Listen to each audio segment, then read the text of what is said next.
మా జీవిత మూలంగా మిమ్మల్ని మహిమపరిచే బిడ్డలుగా మేము ఉండుటకు, మీకు సాక్షులే మేము ఉండుటకు మీ సహాయం మాకు దయచేయమని అది త్వరలో రాని ఉన్న యేసు క్రీస్తు పరిశుద్ధమైన నామంలో ప్రార్థించి వేడుకుంటున్నాము తండ్రి, ఆమేన్. దేవునికి స్తోత్రం కలుగును గాక. వాక్యం తీసుకుంటాము.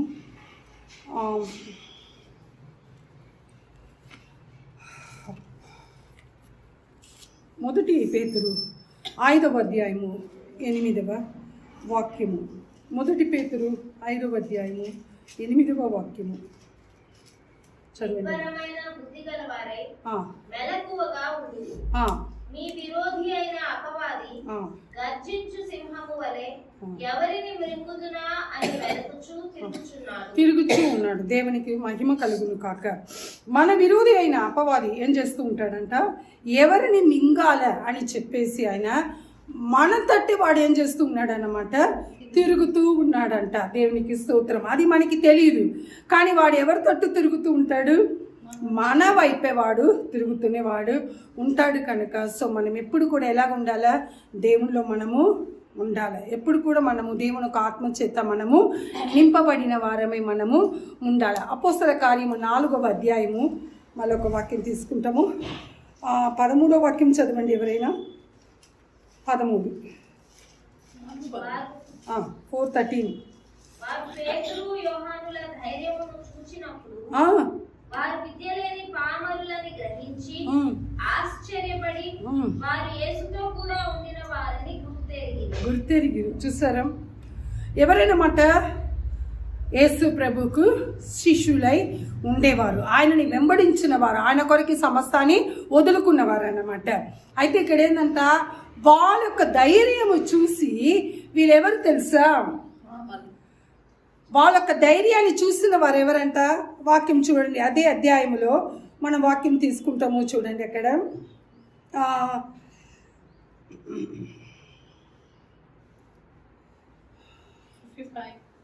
1 సెకండ్.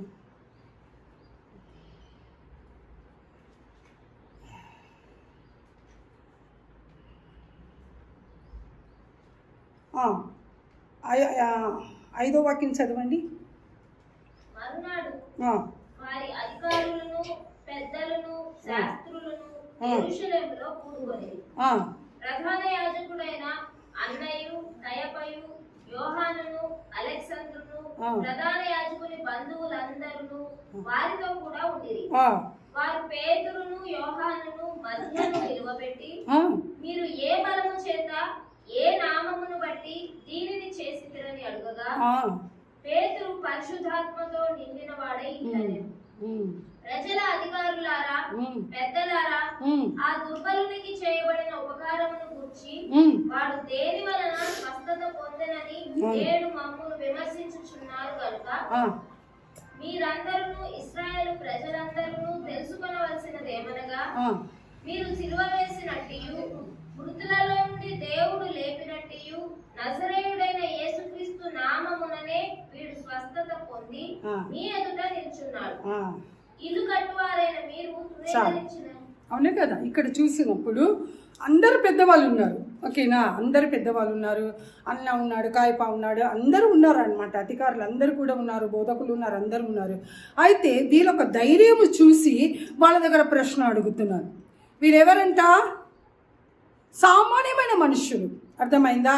ఇప్పుడు సామాన్యమైన మనుషులము, ఇప్పుడు మన పిఎం గారు వచ్చారు, లేకపోతే సీఎంఏ వచ్చారు, వాళ్ళ ఎదురుగా మనం ముందు నిలబడి మాట్లాడతామా? మనము ఫస్ట్ ఆఫ్ ఆల్ మనని ఎవరు ఆయన దగ్గరికి తీసుకొని పోరు, అవునా కదా. సో వీళ్ళు ఎవరంట, వీళ్ళు సామాన్యమైన మనుషులు, జాలురులు, వీళ్ళు అసలు చదివే లేదు, వీళ్ళకు ఏమీ లేదు. ఇలాంటి వాళ్ళకి ఎక్కడి నుంచి ఇటువంటి ధైర్యం వచ్చిందని చెప్పి వాళ్ళు ఆశ్చర్యం అయిపోతున్నారు. ఏ నామం పేరట మరి ఒక 3వ అధ్యాయము మనం చూసినప్పుడు, పుట్టుక నుండే ఆయన నడవలేక ఒక వ్యక్తి ఉన్నాడు, కుంటివాడు. అతని వీళ్ళు బాగు చేశారు యేసుక్రీస్తు నామములో. అది అందరికీ తెలిసిపోయిందన్నమాట. అయితే వాళ్ళు వచ్చి ఏం చేస్తున్నారు, వీళ్ళని మరి ఏ అధికారంలో చేస్తున్నారు, ఏ విధంగా మీరు ఇవన్నీ చేస్తున్నారు, ఏ నామంలో దానేసి అక్కడ అడుగుతూ ఉన్నారు. అపవాది ఎప్పుడు కూడా మన చుట్టూ ఏం చేస్తూ ఉంటాడు, తిరుగుతూనే ఉంటాడు. నేను ఎప్పుడు మీకు చెప్తూ ఉంటాను, మీరు ప్రార్థన సమయము మరి నేను ఎక్కువ చేసుకోవాలా, రోజు నేను కొంచెము సేపు దేవునిలో నేను గడపాలా, ప్రార్థన చేసుకోవాలంటే ఆ రోజు మీరు అస్సలు చేయలేకపోతారు. అస్సలు మీకు సాయమే ఉండదు. ఓకేనా? వాక్యం ఎక్కువ ధ్యానం చేయాలని మీరు అనుకుంటారు, కానీ ఆ రోజు మీరు చదివిన వాక్యం ఉంటుంది కానీ ధ్యానం చేయడానికి సమయం అనేది మనకు అక్కడ ఉండదు అన్నమాట. అపవాది మన చుట్టే తిరుగుతూ ఉంటున్నాడు కనుక అతన్ని మనం ఏం చేసుకోవాలంట? యేసుక్రీస్తు నామములో మనము జయించాలని. అయితే వీళ్ళు అపవాదిని జయించి వచ్చిన వారు. ఎలాగంట? యోహాను సువార్తలో ఒక వాక్యం ఉంది, తీసుకోండి, త్వరగా తీసుకోండి. యోహాను సువార్త 8వ అధ్యాయము మరి 31వ వాక్యం చదవండి. యోహాను సువార్త తనను నమ్మిన యూదులతో, మీరు నా వాక్యమందు నిలిచిన వారైతే నిజముగా నాకు శిష్యులై మీరు ఉంటారు. ఇప్పుడు మనం అందరూ యేసుక్రీస్తు శిష్యులై ఉండాలంటే ఏం చేయాలంట? మనము వాక్యములు మనము నిలిచి ఉండుట. నేను మీలో, మీ వాక్యం ఏందనమాట? నా వాక్యం మీలో, మీరు నాలో నిలిచి ఉండిన ఎడల మీరు అధికముగా ఏం చేస్తారంట?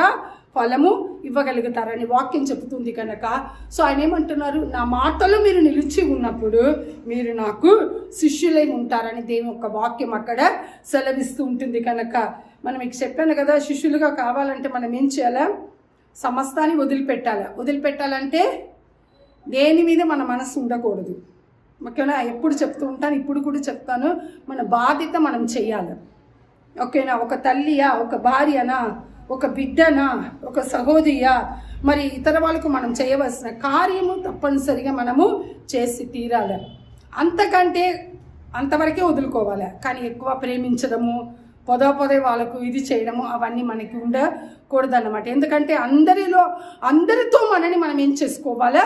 దూరపరుస్తూనే ఉండాలి. అప్పుడే మనం దేవునికి దగ్గర మనము వెళుతూ ఉంటాము. కాబట్టి దేవునికి స్తోత్రం.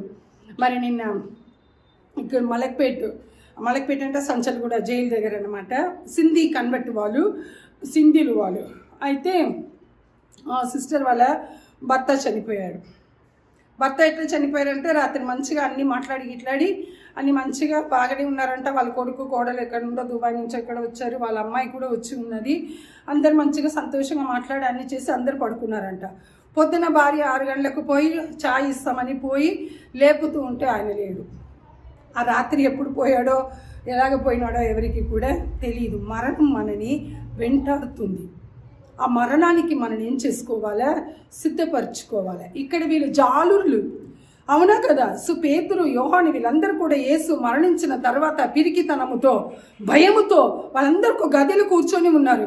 అయ్యో, మేము మళ్ళీ వెళ్ళి మేము చేసిన ఆ యొక్క చేపలు పట్టే పనికి కూడా మేము వెళ్ళలేము, అసలు మా ఇంటికి కూడా మేము వెళ్ళలేము, మేము వెళ్ళినామంటే మమ్మల్ని చంపేస్తారు, యేసుని చంపినట్టని వాళ్ళు భయము దిగులుతో ఉన్నప్పుడు వాళ్ళ లోపట పరిశుద్ధాత్మ అక్కడ దిగి వచ్చింది. నిన్న ఆ ఇంటికి వెళ్ళినప్పుడు వాళ్ళ కూతురు ఒక భర్త, ఆ కూతురు 38 సంవత్సరం, ఆ భర్త 42, ఆయన 4 నెలల కింద చనిపోయారు. వాళ్ళకి 2 పిల్లలు. ఆ తర్వాత ఇప్పుడు వాళ్ళ తండ్రి ఇక్కడ చనిపోయాడు అనమాట. ఎలాగుంటుంది ఆ ఇల్లు? ఎంత ఇదిగా ఉంటుంది. అప్పుడు ఒకటే మాట అన్నాను, ఎంత మనం ఏడ్చినా దుఃఖం ఉంటుంది, లేదని కాదు, ఎంత ఏడ్చినా పోయిన వాళ్ళు రారన్నమాట. వాళ్ళు రెడీగా ఉన్నారు, దేవుడు తీసుకున్నారు. ఆ అమ్మాయి అంటుంది, సరే మా నాన్న అంటే పర్వాలేదు ఆంటీ, నా భర్తని దేవుడు ఎందుకు తీసుకున్నాడు? మేము దేవుని బిడ్డలం కదా, ఎందుకు తీసుకున్నారంటే దానికి జవాబు లేదు. దానికి జవాబు అనేది లేదు. ఎంతోమంది మరణిస్తున్నారు, అవునా కదా? ఇప్పుడు మన లోక చుట్టూ ఎన్నో కార్యాలు జరుగుతుంది. కాలిఫోర్నియా చూస్తే మొత్తం అది కాలిపోయిందన్నమాట, అవునా కదా? మరి ఎన్నో యుద్ధాలు జరుగుతూ ఉన్నది. ఇప్పుడు అక్కడ గాజా, పాలస్తీనా చూసినప్పుడు వాళ్ళు అన్ని ఇల్లు పోగొట్టుకున్నారు. ఒక పూట తిండికి డేక్షాలు పట్టుకొని వాళ్ళు బిచ్చం అడుగుతున్నారు, ఇవ్వండి అని చెప్పేసి. మరి ఇవన్నీ కూడా దేవుడు అనుమతిస్తున్నాడు. మనం అడగడానికి మనం అడగతలేదు, దానికి జవాబు కూడా దేవుడు ఇవ్వరన్నమాట. సో కాబట్టి అవి చూసుకొని మనం నేర్చుకోవాలి. మరి నాకు అటువంటి పరిస్థితి వస్తే దేవుని నేను దూషిస్తానా? దేవుని లోపటే నేను ఉంటానా? అపవాది ఎప్పుడు కూడా మన బలహీనత తెలిసినవాడు. మనం ఎందులో బలహీనత కలిగి ఉన్నాము, ఎందులో మనము దేవునికి దూరంగా ఉన్నామనేది వాడికి బాగా తెలుసు. సో ఆ విషయం మీదనే, ఆ కార్యం మీదనే మనని వాడు ఏం చేస్తూ ఉంటాడు, కొడుతూ ఉంటాడు, మన చుట్టూ వాడు తిరుగుతూ ఉంటాడు. కనుక ఎప్పుడు కూడా మనము చాలా కేర్ఫుల్గా మనము ఉండాలన్నమాట. సో అయితే ఏంటంట, దేవుని యొక్క మాటలో మీరు నేను అక్కడ నిలిచి మనము ఉండాలి. సావు ఇంటికి వెళ్ళినప్పుడు వాళ్ళ చుట్టాలు చాలామంది వచ్చేసారు. సడన్గా ప్రార్థనకి వచ్చే ఇద్దరు సిస్టరు, అందులో చనిపోయిన ఆయన భార్య సిస్టర్ కూడా ఉన్నారు. సిస్టర్ మీరు వాక్యం చెప్పండి. అది చనిపోయిన ఇల్లు కదా, అందరు మీ వాళ్ళు ఉన్నారు, ఏం వాక్యం చెప్పాలా? అందరూ సింధీ వాళ్ళకి ఎవరికి దేవుడు వాక్యం తెలియదు. చెప్పండి, ఇదే మోకా మీకు, ఎట్లయినా చెప్పేసేయండి, మీరు ధైర్యంగా మీరు చెప్పండి. నా ధైర్యం గురించి వద్దులే, కానీ వీళ్ళు వింటారా? ముందు అందరూ ఏడవడానికి, దుఃఖం విసారించడానికి వచ్చినారు. ఇప్పుడు దేవుడు వాక్యం చెప్తే వింటారా వాళ్ళు? సరేలే, మనం ప్రార్థన చేసి ముందు పాటలు పాడతామని మేము పాటలు షురూ చేస్తాం. పాటలు మేము ఒక 2-3 పాటలు పాడినప్పుడు మగవాళ్ళు ఆడవాళ్ళు అందరూ కూడా కింద కూర్చున్నారు. అందరూ సోఫాలో కూర్చున్నారు. కొంతమంది కూర్చోలేని వారు మాత్రమే పైన కూర్చున్నారు, కానీ అందరూ వచ్చి కింద కూర్చున్నారు. ప్రభువా నీకు వందనాలు, ఏం మాట్లాడాలో నాకు తెలియట్లేదు, కానీ మీరే మాట్లాడాలా ప్రభువా, మీరే మాట్లాడాలా ప్రభువా అదే అన్న వరకు. సో దేవుని మాట అక్కడ మాట్లాడడానికి దేవుడు కృప చూపించారు. ఆఖరి క్లోజింగ్ ప్రేయర్ చేస్తున్నప్పుడు మగవాళ్ళతో పాటు చాలామంది ఏడ్చారు అక్కడ. అప్పుడు అదే అన్నాను, మనకి మరణం ఎప్పుడు వస్తుందని తెలియదు. మరి చనిపోయిన వ్యక్తి ఏమేం కలలు కానీ ఉన్నాడో ఏమో. అవునా, తన బిడ్డలందరూ మంచిగానే ఉన్నారు, అందరూ బాగానే ఉన్నారు, ఇంకా ఎన్ని సంవత్సరం బ్రతుకుతాం, ఇంకా ఏమేం చేస్తామని ఆయన ఎన్ని కలలు కంటూ ఉన్నారో మనకి తెలియదు అనమాట. కానీ సడన్గా అక్కడ వచ్చేసింది. కనుక సో మా దినాలు ఎంచబడి ఉందన్నమాట. అవునా కదా, దినాలు మనకి ఎంచబడి ఉంటుంది. కనుక మరి దేవునికి స్తోత్రము. ఆయనలో మనం అందరూ కూడా ఏం చేయాలన్నమాట, బలపడాలి. వీళ్ళు ఏ ధైర్యముతో మాట్లాడారంట, ఏ నామముతో వాళ్ళు మాట్లాడినారన్నమాట. పరిశుద్ధ ఆత్మ వాళ్ళలో వచ్చిన తర్వాత వాళ్ళు ఏం చేసుకున్నారు, ఒక బలము శక్తిని పొందుకున్నారు. నజరేయుడైన యేసుక్రీస్తు నామములనే వాళ్ళు ఏం చేశారన్నమాట, మాట్లాడడం అక్కడ ప్రయత్నించారు. అనేక చోటకు స్లెమ్ ఏరియా, మళ్ళీ కొన్ని చోటకు అంతా వెళుతూ ఉంటే వాళ్ళు అంటారు, అమ్మగారు మాకు చదువు రాదమ్మగారు, మాకు మాట్లాడడం కూడా రాదమ్మగారు, ఎవరైనా చూస్తే వణికిపోతాము, నోరే రాదు అసలు వాళ్ళ దగ్గర మాట్లాడాలా. కానీ పరిశుద్ధాత్మ వీళ్ళకి దేవుడు ఇచ్చారు. అవునా కదా, మరి మనకి కూడా కావాలి కదా. మనం ఎవరిని చూసి భయపడక్కర్లేదు, మనం ఉట్టిగా దేవుని చూసి మాత్రమే మనము భయపడాలి. ఇప్పుడు ఇదే 4వ అధ్యాయంలో మరొక వాక్యం మనం తీసుకుంటాం. చూడండి, దేవునికి స్తోత్రం కలుగును గాక. 18వ వాక్యం చదవండి. 4:18 అపోస్తల కార్యము 4. మీరు యేసు నామమును బట్టి ఎంత మాత్రమును మాట్లాడకూడదు, బోధింపను కూడదని వారికి ఆజ్ఞాపించారు. స్తోత్రం. అందుకు పేతురును యోహానును వారిని చూచి, దేవుని మాట వినుట కంటే మీ మాట వినుట దేవుని దృష్టికి న్యాయమా? మీరే చెప్పుడి, మేము కన్నవాటిని విన్నవాటిని చెప్పక ఉండలేమని వారితో ఉత్తరం ఇచ్చారు. చూసారా, అపవాది ఆ విధంగా మనని వచ్చి ఎప్పుడు ఆటంకపరుస్తూ ఉంటుంది, మనని బెదిరిస్తూ ఉంటుంది, మన లోపల ఒక భయము తీసుకొచ్చి పెడుతూ ఉంటుంది. కనుక మనం ఎప్పుడు కూడా దిగులుతో, ఒక భయముతో మనం ఎప్పుడు కూడా సోలిపోయి ఉండాలనేసి వాడొక ఉద్దేశము. కానీ పరిశుద్ధాత్మ మనలో వచ్చిన తర్వాత అప్పుడు ఏమవుతుందంట, మన లోపట మనకే తెలియకుండా ఒక విధమైన బలము, ఒక విధమైన శక్తి మన లోపట వచ్చి, ధైర్యం వచ్చి మనం ఏం చేస్తూ ఉంటాము, ప్రభు కొరికి మనము నిలబడగలుగుతాం. నా వల్ల అవ్వట్లేదు, నేను చేయలేకపోతున్నాను, నేను ఇంకా చెయ్యను, ఎవరు ప్రార్థన చేస్తున్నా నా వల్ల అవ్వట్లేదు, ఇంకా జరగదు, దేవుడు అంతే నన్ను పెట్టాడు, అలా ఎవ్వరు కూడా అనుకోకూడదు. ఎందుకంటే ఆయన రాకడతి సమీపంగా ఉంటుంది, మన మరణం వెంటాడుతుంది అన్నమాట. అన్నిటికీ మనం సిద్ధపాటు కలిగి మనము ఉండాలి. కనుక ప్రభువా మరి నీ చిత్తము మరి నాలో నెరవేర్చుకో, నీ చిత్తము నాలో నెరవేర్చుకో ప్రభువా అని మనం దేవుని దగ్గర ఏం చేయాలన్నమాట, ఆ విధంగా మనము అడుగుతూ ఉండాలి. మరొక వాక్యం కూడా తీసుకుంటాము. ఎబేసీ పత్రికలో ఒక వాక్యం ఉందన్నమాట, మరి తీసుకోండి మీరు. అదే స్తోత్రము 4:27 వాక్యము. ఎబేసీ పత్రిక 4:27 వాక్యం. అవయవములై ఉన్నాము కనుక మీరు అబద్ధమాడుట మాని ప్రతివాడును తన పొరుగువానితో సత్యమే మాట్లాడవలెను. అవునా కదా? సో ఏందన్నమాట, అబద్ధం మనము మాట్లాడకూడదు. అబద్ధం మాట్లాడేవాడు ఎవడంట? అపవాది. అవునా కదా? నేను ఎన్నోసారి చెప్పాను, ఈ లోకంలో మనం జీవించట కొరకి, లేకపోతే ఈ లోకంలో మనం ఏదైనా పొందుకోవాలనుకున్న దాంట్లో మనము అబద్ధం మనం అక్కర్లేదు మనకు అలాంటిది.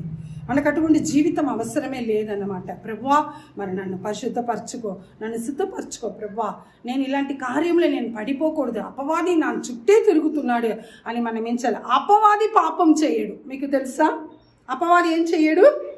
పాపం చెయ్యడు. అపవాది మనని శోధిస్తాడు, మనమే పాపం చేస్తాము. వాక్యం ఏమంటుంది? పాపం చేసే ఆత్మ చచ్చిపోతుందంట. అవునా కదా? సో కాబట్టి ఇక్కడ ఏముందన్నమాట, పాపం ఎవరు చేస్తారు? మీరు నేనే చేస్తాము, అపవాది చెయ్యడు. కానీ వాడు శోధనలు తీసుకోపోతాడు. ఇప్పుడు అవ్వ పాపం చేసిందా లేకపోతే సైతాను పాపం చేశాడు? ఎట్లా? వాడు ఏం చేశాడు? చూపించాడు. ఆహా, అన్ని పండుగలు తినకూడదని చెప్పాడా? అది ఇది అని చెప్తే ఆమె గమ్మున ఉండవచ్చు కదా. ఏది అక్కడ ఉంది చూస్తావా, అది అస్సలు మేము ముట్టుకోకూడదు, తినకూడదు అన్న. అవునా, అట్లనా? నీకు ఒకటి తెలుసా, తింటే నువ్వు కూడా దేవుళ్ళలాగా అయిపోతావు, అది ఇది అని చెప్పినప్పుడు టెంప్ట్ అవుతాము. అవునా కదా? శోధింపబడతాం అన్నమాట. అందుకొరకే దేవుడు ఏమంటున్నాడు, ఆయన గెత్సెమని తోటలో ఉన్నప్పుడు శిష్యులతో ఏమంటారు, మీరు శోధనలో పడకుండా ఉండాలంటే మీరు మెలకువతో ఉండి మీరు ప్రార్థన చేయమన్నాడు. శోధన తీసుకొచ్చి ఇస్తాడు. మనం శోధనలో పడిపోయినామంటే మనం పాపం చేస్తాము. అర్థమైందా మీకు? ఇప్పుడు చూడండి, తినకూడదు అనంటే ఇప్పుడు ఆయన ఇట్లా చెప్పిన తర్వాత ఈమెకు అందులోనే ఉన్నది. అపవాది తీసి పండించి తినుమా అన్నాడా? లేదు, వాడు చెప్పేది చేసి వెళ్ళిపోయాడు. ఇప్పుడు ఆమె లోపల ఏమవుతుంది? ఆశ పెరుగుతుంది. అరే ఇది చాలా బాగుంది కదా, తింటే అట్లా ఉంటాం ఇట్లా ఉంటాం అంటున్నాడు కదా అదనసి. కానీ ఆమె ఒక మాట ఆదాముతో ఆమె చెప్పలేదు, ఆయనతో డిస్కస్ చేయలేదు, ఏమీ లేదు. పోయింది, పండు తీసింది, తిన్నది, భర్తకు కూడా ఇచ్చేస్తుంది అన్నమాట. అవునా కదా? అదేవిధంగా దావీదు కూడా, ఉరియా ఒక భార్య, దావీదు దేవుని యొక్క హృదయానికి ఎంతో ఇష్టమైన వాడంట. ఆయన అన్ని పాపం చేసినా కూడా, కానీ ఆ ఒక స్త్రీ స్నానం చేస్తూ ఉండగా ఈయన పైన వాకింగ్ చేస్తున్నాడు, బాల్కనీలో చూశాడంట. ఈయనకి ఎంతమంది భార్యలు ఉన్నాడు, ఎంతమంది ఆయనకు కావాల్సిన ఆడవాళ్ళు ఉన్నారు. అవందరిని వదిలిపెట్టి ఆమె మీద దృష్టి ఎవరు తీసుకొచ్చాడు? అపవాది తీసుకొచ్చాడు. సరిపోయింది. ఎవరో స్నానం చేస్తున్నారు, నువ్వు చూసావు, నోరు మూసుకొని గమ్మని రావచ్చు కదా. కానీ ఏం చేశాడు? ఆమె ఎవరు? ఆమె నాకు కావాలనేసి. పాపము మనుషులు చేస్తారు, అపవాది చేయడు. కానీ వాడు ఏం చేస్తూ ఉంటాడు? పాపంలో పడేటట్టు శోధన తీసుకొస్తాడు. ఇప్పుడే నేను చెప్పినాను కదా, మన చుట్టే తిరుగుతూ ఉంటాడు. మన చుట్టే నేను పరిశుద్ధంగా జీవించాలా, విశ్వాసంలో నేను పెరగాల, దేవుని మాటకు నేను లోబడాలా, దేవుని మహిమపరచాలా, దేవుని గణపరచాలా అని మనం ఆ విధంగా మనం ఉన్నప్పుడు వాడేం చేస్తూ ఉంటాడు? నువ్వు ఎలాగ పెరుగుతావు అదని చెప్పి మన చుట్టే వాడేం చేస్తూ ఉంటాడు? తిరుగుతూ ఉంటాడు. అపవాదికి మనం చోట ఇవ్వకూడదని ఇంకొక మాట కూడా ఉందన్నమాట. సో అపవాదికి మనం ఏం చేయకూడదంట? చోట మనము ఇవ్వకూడదు. ఇప్పుడు చూడండి, యోసేపు గురించి తెలుసు, అవునా కదా? ఫరోన్ కుమార్తె, ఆమె ఏం చేసింది? అసలు నువ్వంటే నాకు చాలా ఇష్టము అదనేసి ఈమె దగ్గర ఉన్నప్పుడు యోసేపు చేశాడు ఆ పాపము, పరిగెత్తుకొని వెళ్ళాడు. అపవాది శోధన తీసుకొచ్చాడు. అధికారి రాజు ఒక కుమార్తె, ఆయన యోసేపు భయపడలేదు, పరిగెత్తాను చెప్పేసి పరిగెత్తాడు. ఈరోజు మీరు నేను ఏ విధంగా ఉన్నాను? ఇక్కడ వీళ్ళు చూసారా, బెదిరిస్తున్నారు, భయపెట్టిస్తున్నారు. అపవాది అలాగ చేస్తుందన్నమాట. యేసు నామం మీరు చెప్పకూడదు, ఇక మీదట మీరు బోధించకూడదు, మీరు ప్రసంగం చేయకూడదు అది అని చెప్పినప్పుడు అప్పుడు పేతురు అంటున్నాడు, మేము కళ్ళలో చూసినాము, ఆ యేసు ఎవరో మాకు తెలుసు, ఆయనతో మేము నడిచినాము, ఆయన బోధలు విన్నాము, ఆయనతోనే మేము 3.5 సంవత్సరం ఉన్నామన్నమాట. ఆయన గురించి మాట్లాడకూడదంటే నీ మాట వినాలా లేకపోతే ఆయన మాట వినాలా? మేము ఇది న్యాయమా అని అడుగుతున్నాడు. ఈరోజు ఇక్కడ కూర్చున్న మనం అందరూ కూడా ఎన్నిసారి దేవుని ప్రేమని మనము రుచి చూసి ఉంటాము, అవునా కదా? ఎన్ని కార్యాలు దేవుడు మనలో చేసి ఉంటారు. చేస్తారా లేదా చెప్పండి? ఎన్ని కార్యాలు మనకి చేస్తారు దేవుడు, అవునా కదా? ఎన్ని విధమైన పరిస్థితుల్లో దేవుడు మనని లేవనెత్తాడు, ఆదుకున్నాడు, ధైర్యపరిచాడు, బలపరిచాడు, అవునా కదా? మరి ఆ దేవుని గురించి మనం నిలబడాలా వద్దా? ఆయన గురించి మనము మరి ఇతర వాళ్ళకి మన సాక్షి బిడ్డలుగా మనం ఉండాలా వద్దా? ఆయన గురించి మనం చెప్పాలా వద్దా? చెప్పండి. అది మనందరికీ కూడా రావాలి. అది మనందరికీ కూడా అలాంటి ఒక ఆశ రావాలన్నమాట. అర్థమైందా? సో మనందరిలో ముందు మనల్ని మనం మార్చుకోవాలి. వీళ్ళకు చూసారా, పిరికితనం వెళ్ళిపోయింది, భయం వెళ్ళిపోయింది. వీళ్ళు అసలు నా ప్రాణము తీసేస్తారా అని ఆ దిగులు వెళ్ళిపోయింది. వాళ్ళు ఏమైనా చేసుకోండి, ఏం బాధ లేదు. యేసు ప్రభు గురించి మేము బోధిస్తాము, చెప్తాము, మేము ఆయన గురించి మేము నిలబడతామని పరిశుద్ధాత్మ చేత వాళ్ళు అక్కడ నిలబడి ఏం చేస్తారు, దేవుని ఒక మాట అక్కడ వాళ్ళు చెప్తూ ఉంటున్నారు. కనుక మరి ఈరోజు మీరు నేను ఏ విధంగా ఉన్నాము? ప్రభు కొరికి నిలబడుతున్నాము. చిన్న చిన్న విషయంలో పడిపోతున్నాము. చిన్న చిన్న విషయంలో మళ్ళీ ప్రభుని మనం సిలువ వేస్తూనే ఉన్నాము. మళ్ళీ ఆయనని మనం దుఃఖపరుస్తూనే ఉంటున్నాం. కనుక సో మనల్ని మనం ఏం చేసుకోవాలా? పరిశోధించుకోవాలి. నేను ఎప్పుడు చెప్తూ ఉంటాను, ఏ కోరికలు మనం ఇక్కడ ఉండకూడదు, ఏ ఆశలు మనకు ఉండకూడదు, ఎవరిని మనం ఎక్కువ ప్రేమించకూడదు. మనం కేవలం దేవుని మాటకు మాత్రమే మనం లోబడి మనము నడుచుకోవాలి.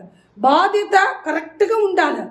ఎందుకంటే దేవుని ఒక వాక్యం ఏమంటుంది, కుటుంబం అని ఒకటి దేవుడు మనకి ఇచ్చాడు. కనుక ఆ కుటుంబంలో చేయవలసిన కార్యాన్ని మనం చక్కగా చెయ్యాలి.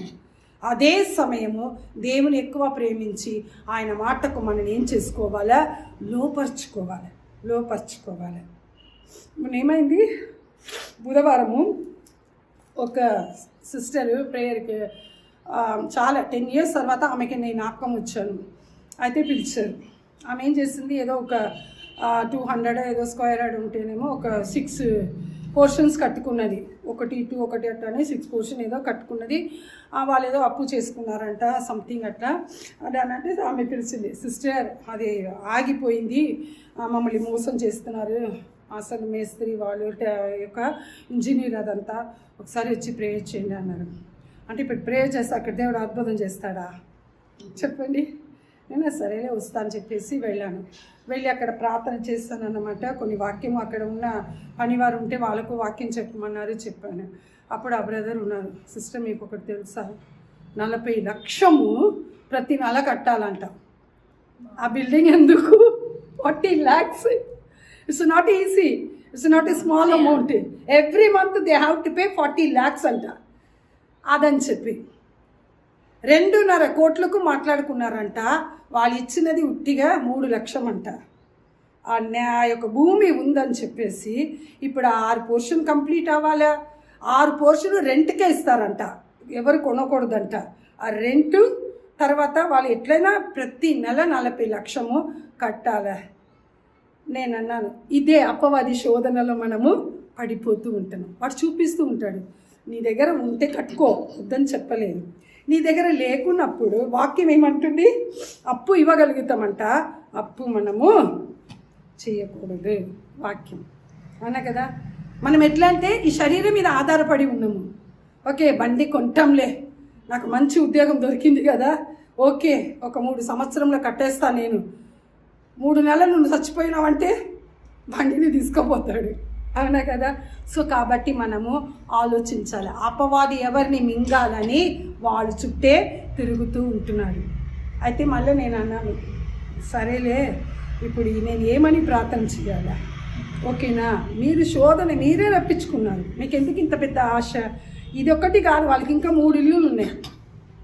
పిల్లలు వేరే దేశంలో సెటిల్ అయిపోయారు. నేను ఇప్పుడు మిమ్మల్ని వాళ్ళకాడి రమ్మంటుంది, ఈ వయసులో మీకు ఎందుకు ఇదంతా చెప్పు అదని చెప్పి నేను ఏం ప్రార్థన చేయాలి సిస్టర్, నాకేం తోచట్లేదు, ఆయన దేవుడే కనికరించాలా అదని మామూలుగా ఒక ప్రార్థన చేస్తానన్నమాట.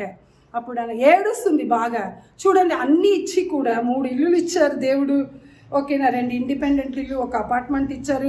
ఒక ఇంటికి ఒక అపార్ట్మెంట్ నుంచి రెంట్ వస్తుందంట, అది ఒక 35,000 వస్తుందంట.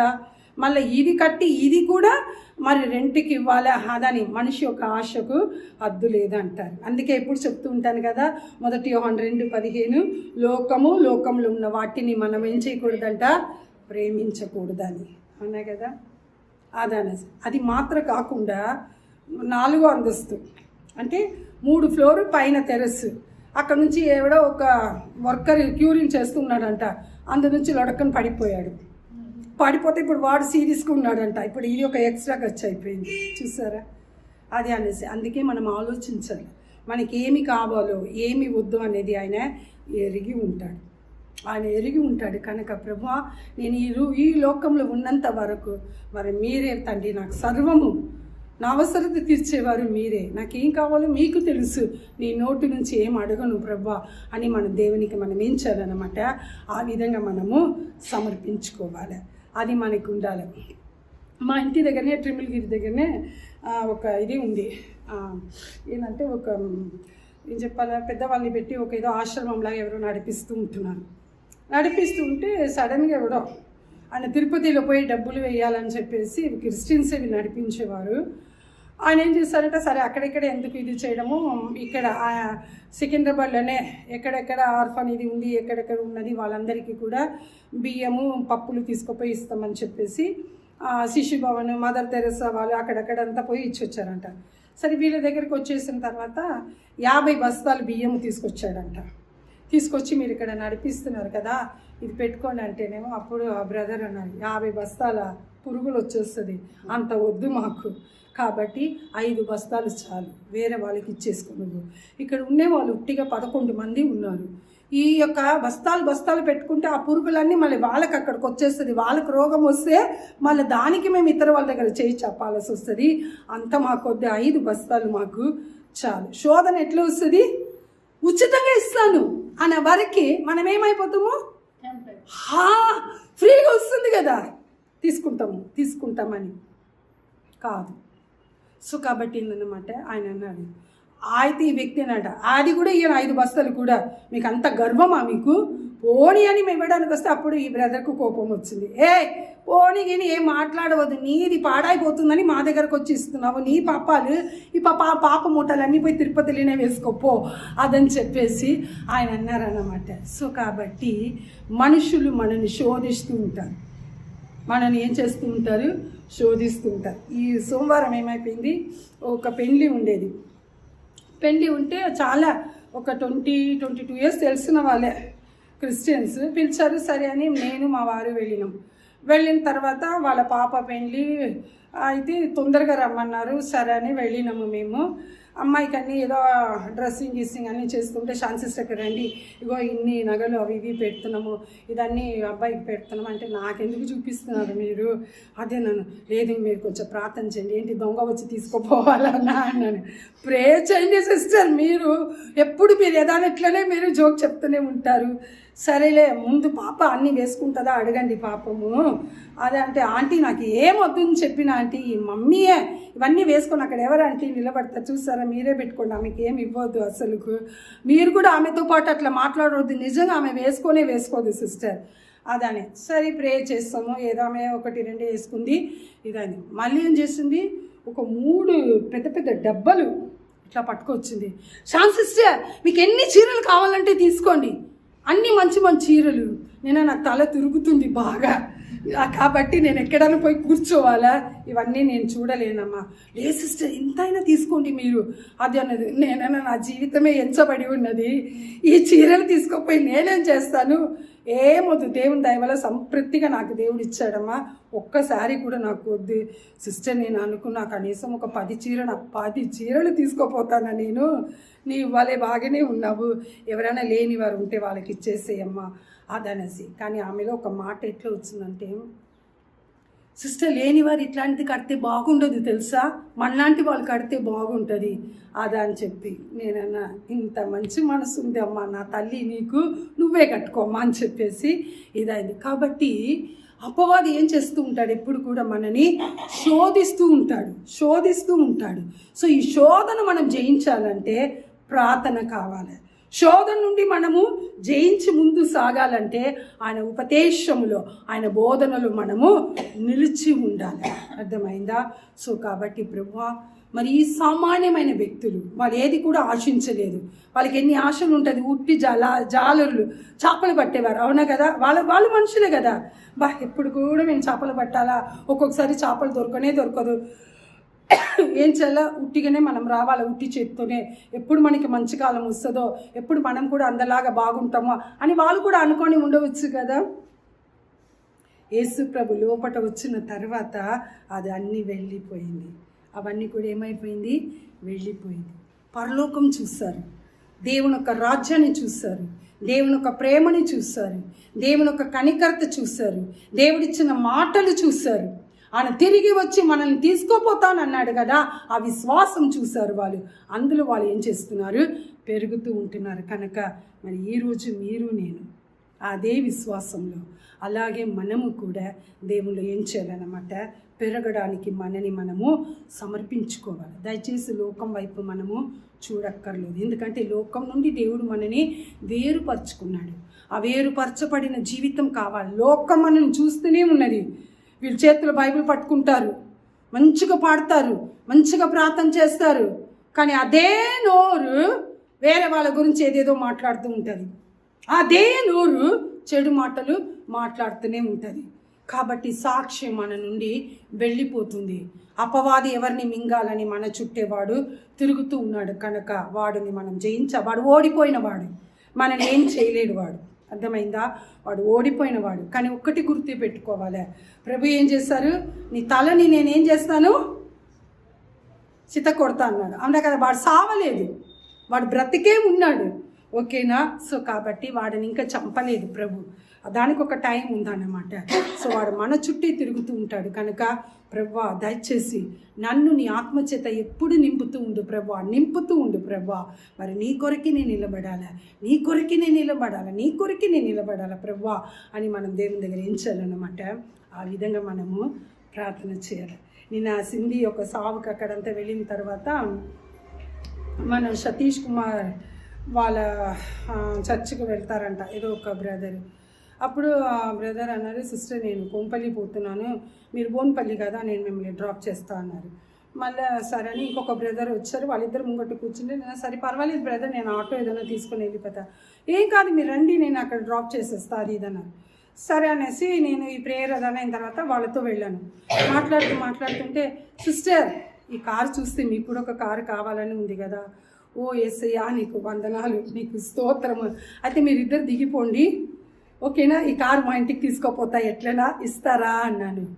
లేదు సిస్టరు, దేవుడు ఇస్తాడు, ఎట్లైనా దేవుడే ఇస్తాడు కదా, మీరు ఇప్పుడు ఇవ్వరు కదా నాకు, మరి నేను ఎందుకు ఇప్పుడు ఇష్టపడాలో చెప్పు.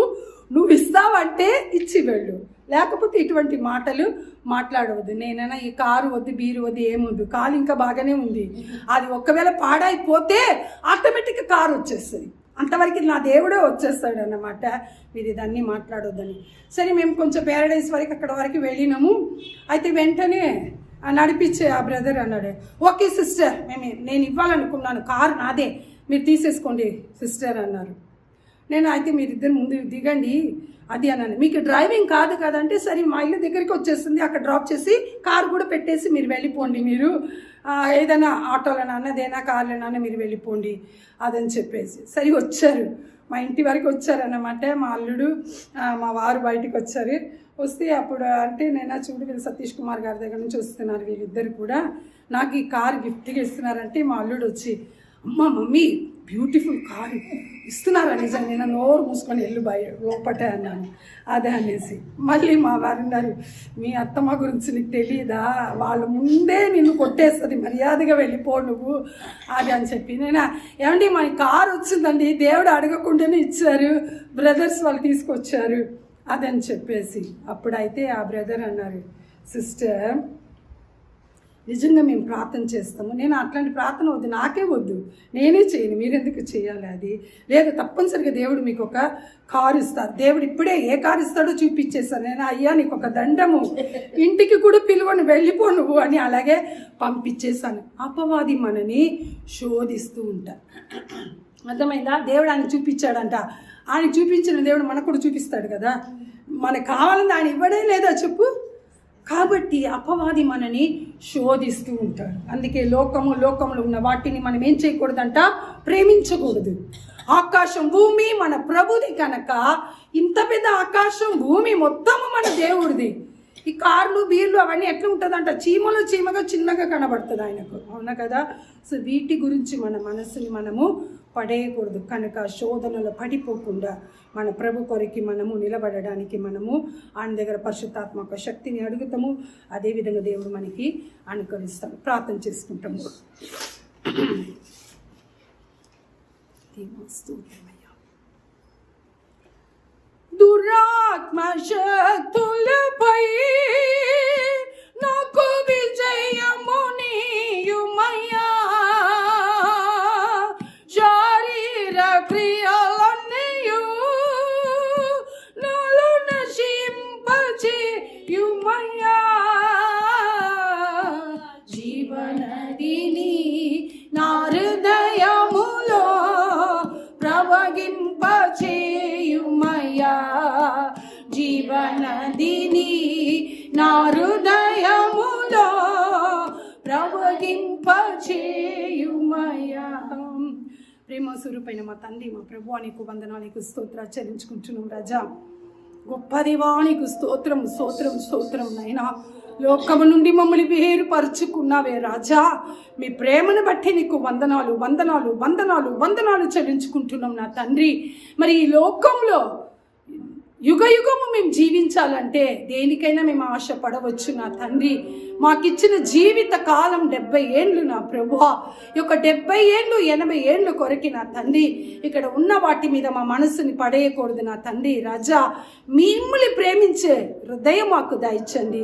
శోధనలో మేము పడిపోకుండా ఉండడానికి అయ్యా మెలకువతో ఉండి ప్రార్థించుటకు కృప చూపించండి నైనా. ఆత్మశక్తితో నింపండి అయ్యా. మీ ఉపదేశంలో నిలిచి ఉండి మీకు శిష్యురాలుగా శిష్యుడే మేము ఉండుటకు మీ సహాయం దయచండి. మాకిచ్చిన ఒక్క జీవితం మూలంగా యేసయ్యా మిమ్మల్ని ఘనపరచడానికి మహిమపరచడానికి దయ చూపించండి. పరిశుద్ధుడాని చిత్తం ఉంటే మరలా మేము ఈ విధంగా కూడి మిమ్మల్ని మాత్రమే ఘనపరిచి మహిమపరచుటకు సహాయం మాకు దయచేయమని అది తొలి రాని ఉన్న యేసుక్రీస్తు పరిశుద్ధమైన నామంలో ప్రార్థించి వేడుకుంటున్నాము తండ్రి. ఆమేన్. Praise the lord.